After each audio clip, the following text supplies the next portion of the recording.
الرحمن الرحیم۔ منتخب احادیث۔ کلمہ طیبہ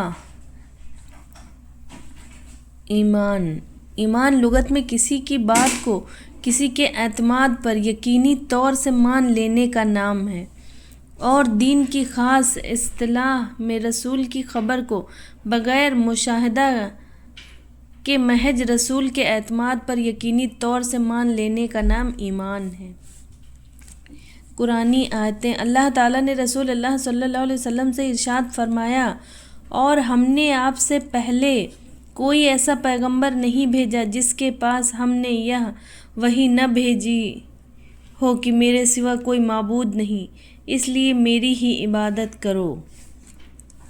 اللہ تعالیٰ کا ارشاد ہے، ایمان والے تو وہی ہیں کہ جب اللہ تعالیٰ کا نام لیا جاتا ہے تو ان کے دل ڈر جاتے ہیں، اور جب اللہ تعالیٰ کی آیتیں ان کو پڑھ کر سنائی جاتی ہیں تو وہ آیتیں ان کے ایمان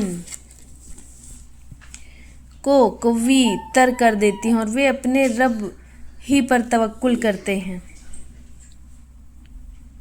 اللہ تعالیٰ کا ارشاد ہے، جو لوگ اللہ تعالیٰ پر ایمان لائے اور اچھی طرح اللہ تعالیٰ سے تعلق پیدا کر لیا تو اللہ تعالیٰ عنقریب ایسے لوگوں کو اپنی رحمت اور فضل میں داخل کریں گے اور انہیں اپنے تک پہنچنے کا سیدھا راستہ دکھائیں گے، جہاں انہیں رہنمائی کی ضرورت پیش آئے گی، ان کی دستگیری فرمائیں گے۔ سورہ نساء آیت 175۔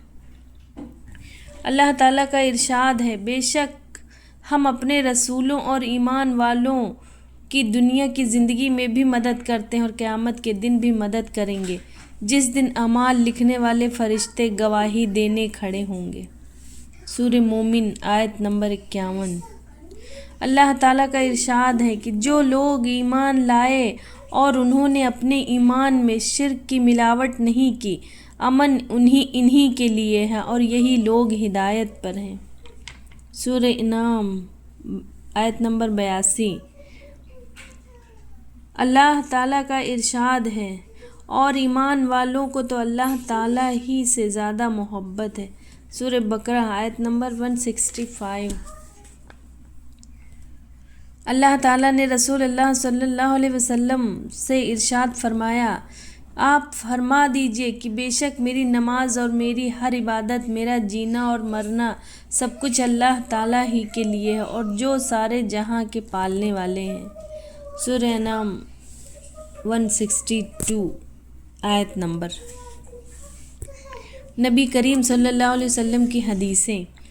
حضرت ابو ہریرہ رضی اللہ عنہ سے روایت ہے کہ رسول اللہ صلی اللہ علیہ وسلم نے ارشاد فرمایا،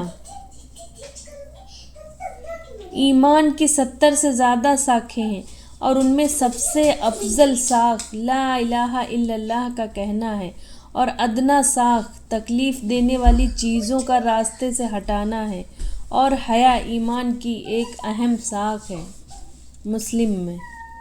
حضرت ابوبکر رضی اللہ عنہ سے روایت ہے کہ رسول اللہ صلی اللہ علیہ وسلم نے ارشاد فرمایا، جو شخص اس کلمہ کو قبول کر لے جس کو میں نے اپنے چچا ابو طالب پر ان کے انتقال کے وقت پیش کیا تھا اور انہوں نے اسے رد کر دیا تھا، وہ کلمہ اس شخص کے لیے نجات کا ذریعہ ہے۔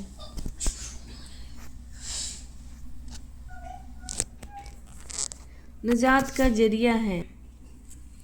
حضرت ابو ہریرہ رضی اللہ عنہ سے روایت ہے کہ رسول اللہ صلی اللہ علیہ وسلم نے ارشاد فرمایا، اپنے ایمان کو تازہ کرتے رہا کرو۔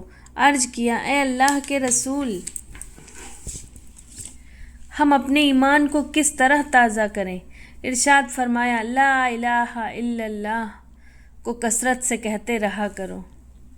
مسند احمد میں۔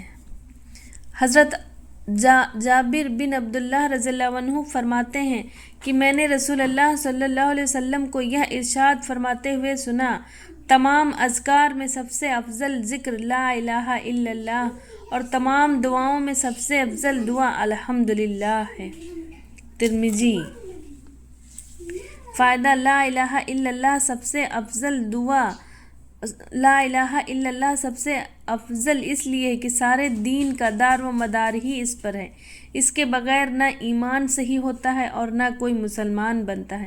الحمدللہ کو افضل دعا اس لیے فرمایا گیا کہ کریم کی تعریف کا مطلب سوال ہی ہوتا ہے اور دعا اللہ تعالیٰ سے سوال کرنے کا نام ہے۔